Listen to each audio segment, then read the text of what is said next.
and when stuff sounds bad, you're like, you can't get past I'm listening to something, playing it back. Yeah, once it gnaws at you, well, there's a simple solution to that.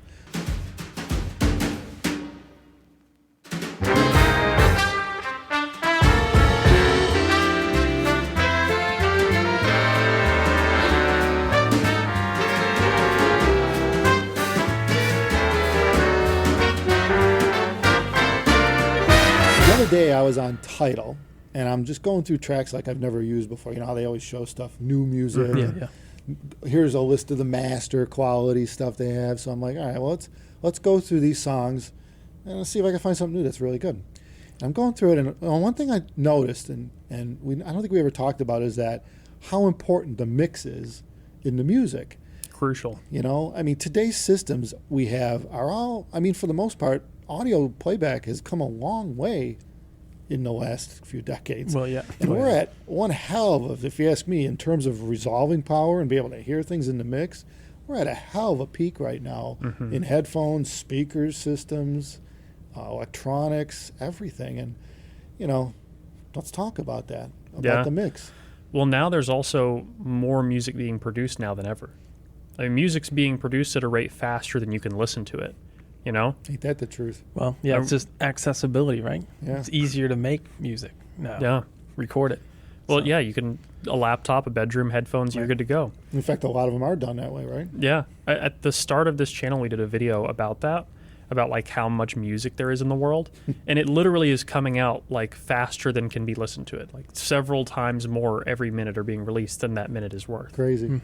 So, yeah, tons of people are producing music now, and they're doing it on AirPods or Beats or their headphones they bought at Walmart, or maybe they have nice speakers, or who knows. Yeah, the references are actually probably more, what you would call it, varied right now than they ever were, because people are doing it in their homes. Yeah. It's not necessarily a professional studio where they all kind of use the same type of gear because they all were familiar with it.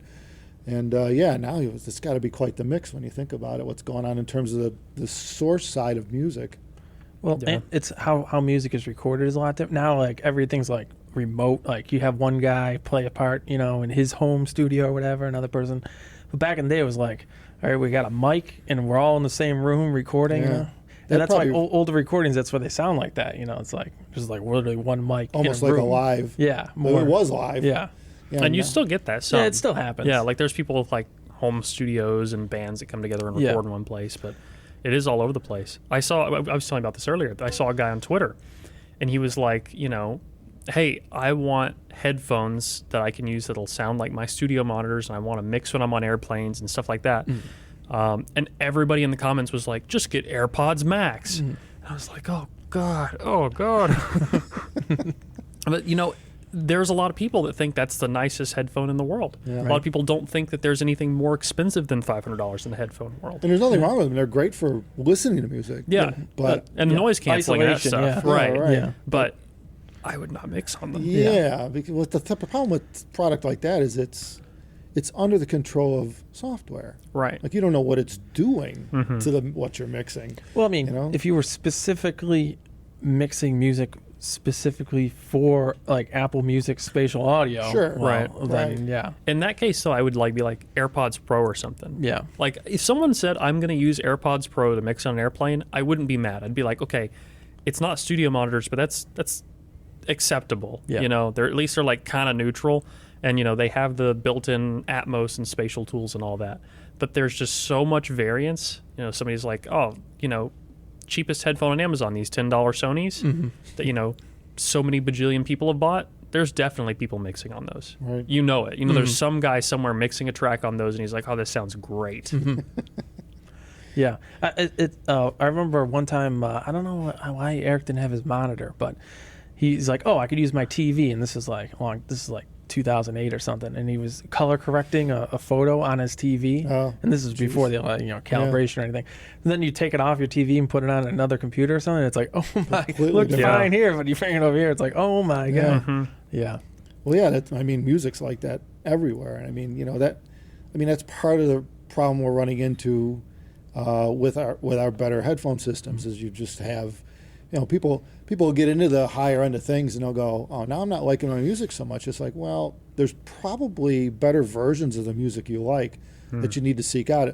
I mean, people are probably like very similar. I know in my sense, I still listen to stuff from the 70s, the 80s.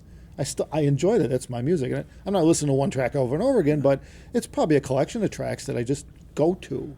You know, when I just want to chill. I'm not looking for something new. I just want to frickin' have that music playing. And, you know, and this might be a dozen albums or so. But the point is, you know, I think a lot of people are like that. But in my case, I'm accustomed to finding music that fits high-res systems. That's what I've been doing my entire career, my whole decades, where a lot of people, they're just getting into it, and they don't realize how limiting the source material can be in recordings. Yeah. You know, it all starts from the source in the recording, which I mean, like, yeah, things were more consistent during a time when studios were less accessible, which, you know, ups and downsides. Now we get more music, but the quality varies so much. And you get some things that come out of home studios that you're like, oh my God, this sounds incredible. You know, some guy who's like into hi-fi and buys nice microphones and nice speakers and nice headphones and really goes all out on it. You know, that stuff probably exceeds some of the best recordings we ever had in history. Well, passionate about their craft. Right. People who really chase that kind of stuff more than probably some old studios even would have done, unless they were like all reel to reel and that kind of stuff. But one thing I've kind of noticed this a little bit, the mixes that you hear that are kind of crappy out there, not all of them, but a lot of them seem kind of deficient in similar ways, you know? So, like, a lot of them, they'll be, like, really sharp and, like, similar parts of the treble or things like that, or they'll be really congested. Right. There's not much instrument separation, things like that. It seems like that kind of consistent trend where when things start getting bad, they all sort of head in that direction. And instead, you end up with this kind of just really messy sound, if that makes sense. Yeah, see, as things tend to sound better, you kind of forget you're listening to speakers or headphones or whatever. It's just like you're listening to music. And when stuff sounds bad, you're like, you can't get past that. I'm listening to something, you know, playing it back. Yeah, once it gnaws at you, well, there's a simple solution to that. Next track. Oh, yeah. Yeah. Real easy. You guys talked about this in your last video, you know? Like, that's one of those things. It's like you're listening to something, you're like, why doesn't this sound right? And it's like, oh, I'm listening to, you know, a track that a kid in his basement made on $10 headphones that was mixed super bright. Well, no wonder it's going to sound bright on pretty much anything you put it through. That's true. How it is. When you listen to these songs, there's probably very little, what would you call it, provenance as to knowing where it comes from. You know, it's not going to say, "Oh, a kid recorded this in his basement." I mean, on maybe a single it does. microphone It could, right? with a tape deck, you know. And sometimes they can turn out great too. Right. I mean, you know, a lot of people listen to obviously like Billie Eilish. That's a big name now in audio. Like, some of those tracks are pretty well produced, and that's literally hand holding a microphone up like this in a bedroom, you know, but the quality turns out good. There's low noise floor and all that stuff, and that's popular. It's like pop music now, but that, like, the bedroom producer quality there's no average. Yeah, No. right. Not at all. It's all over the place. Yeah. That's the way speakers used to be in, like, early 90s and prior. Yeah. The sound was all over the place. Yeah. I mean, headphones were kind of not even on the radar back then. They disappeared in the 80s when the Walkman went away, you know. And surprisingly, almost like vinyl almost disappeared, and now it's back. Yeah. It's funny how that works. This just came to me. This is kind of a curveball, but... Well, we're used to that. Well, so let's say I found a song, and I just love this song. You know what I mean? It's just, you know it, and a song just clicks with you. Yeah. But you can't find a good recording. They all suck. There's no good source of it. You want to enjoy that song on a nice system. I mean, is there anything you can do at that point? Yes, you buy another system for the song. Just for that just song. for the song, yeah. This system is dedicated just for It's the this only way to do crappy it. song. I'm running that with vinyl. I got a turntable. I've got them up to 3 cartridges now, and I'll probably get a 4th. And you know, luckily the techniques, it's just you could change a cartridge. You just buy shells for each one, and it just unplugs and you plug another one in. And you know, obviously you go to the phono stage and say, okay, change the impedance settings. But the bottom line is that you'll find that you'll want a cartridge just for old school rock and roll. Yeah. You'll want one for, you know, jazz and blues. You'll want one for whatever. Yeah, no, I ran into this myself, but since I don't have techniques, it's like, oh man, it'll be it's a pain in an the hour ass to change this. Yeah. So it actually makes me remove it want to from get one of those from because of that Yeah. ability. That makes sense. Oh, here's my cartridge for 1995 to 2010. Right. Yeah. Yeah. No, that kind of works. And I mean, assuming the music's on vinyl, that gives you a way to not have to change the system because it's a pitch to move speakers around. Right. But beyond that, I mean, like with headphones, you could do that. I mean, I'm sure people will do that. They'll get some lower cost pair of headphones or something that just is soft sounding that happens to play things that aren't so soft sounding well. And I think that's why people used to have so many headphones in the past, is because, they weren't as today's upper end is really well rounded. That's correct. I think that's why I have a bunch of headphones, honestly. Yeah. Because I'll be like, I want to listen to this today, and I'll grab a different headphone off the wall. Yeah. Like, I'm listening to this artist today. Let me grab these off the wall, and that kind of stuff. Yeah, and with today's higher end stuff, that's kind of the need for that's been subdued. Most people have gotten rid of collections. Yeah. Or they're sitting collecting dust because now today's higher end headphones and systems can play a lot of stuff. And I mean, even bad recordings can sound good if you have a well-tuned system. I mean, they'll sound as good as they could, right? Given what the recording is, And to me, I mean, I've done that. I've done it with stuff from the '60s. You'll get some music on a 45, let's say, or even a 33, right? An album, and older school stuff. Something you're used to, like from the Trogs or something, like a minuscule band that had one-hit wonder. I like one or two songs from the Trogs, but yet on a high-end system, it probably wouldn't work. But if you have a properly tuned high-end system where kind of the flaws have been removed, where, it's all tweaked out well, it's smooth, and it's, you got the right combination of the DAC amp, and you paid attention to the cabling and everything, every part of the system, right? And it just meshes with the speakers of the headphone. At that point, you actually can go back to the source of the recording, and it's not annoying because the annoyances went away.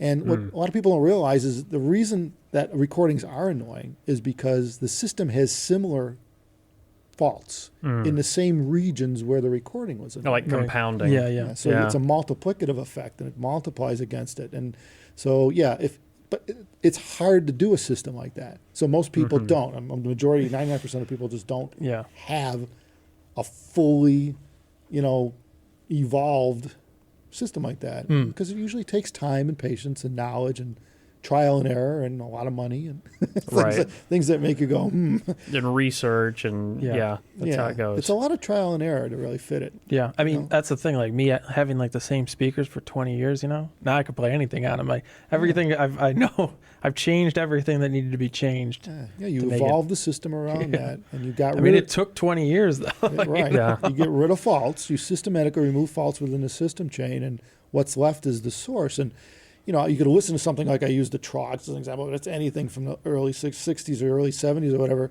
That stuff was done on tape. They set up microphones somewhere, right? It probably wasn't an elaborate setup. These were low-budget operations. It wasn't the Beatles, and they did it. And the cool thing on a really, really high-end system is that you can hear them doing it. Right. You hear the mic they were using. If you knew mics, you'd know what it was. You'd be able to pick it out. Hell, you could probably pick out just about everything on it. Like how big the room distance they're from in. the mic. Yeah. And if it's live, it's all, which most of them were, you could probably tell how far one guy is from the other. Yeah, like a sense of the space and all that. Yeah. Even though it's narrow in the other recordings, the space, you probably aren't going to get the room as much, but maybe.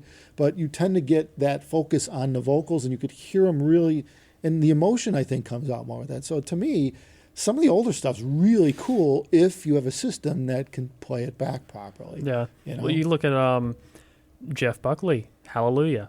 That is the track that they demo on the Sennheiser, the Orpheus, the $50,000 headphone. Yeah. Every time they go and they play that headphone around, they play that song. And that song, it's not a perfect recording, It clips. There's parts of that song where the vocals clip out the mic and it distorts and all that. But that's one of those go-to songs. Every hi-fi show ever, you see that song around. Yeah. And it's an imperfect recording, but people love it because the way it's recorded, you can really hear the inflection and the emotion, and it's a very intimate recording. Yeah, and there's two-channel world that's more modern stuff like Sarah McLachlan. Right. I mean, some of those recordings are pretty good. Well, you got the classic Jazz at the Pawn Shop. Oh, so right. That everywhere. It was like it was just simple. It was like a tape and two mics or something in a room. That's why it just sounds like natural. In the middle of a club or a bar. And that's why it sounds like that, because that's what it is. Yeah, that on the original Proprius label is pretty freaking good recording. Yeah. And you can go to an audio show and go to pretty much anybody's setup, and that's going to be in It's their playing. library. It's in there. Yeah.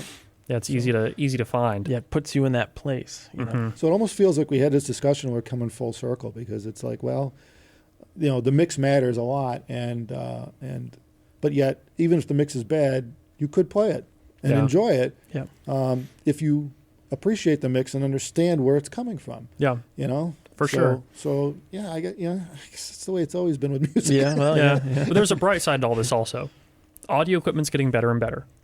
And while there's more people producing music than ever, that also means there's a lot of bad music being produced and bad mixes, but there's probably also more good mixes coming out than ever before right now. It's a percentage game. Yeah.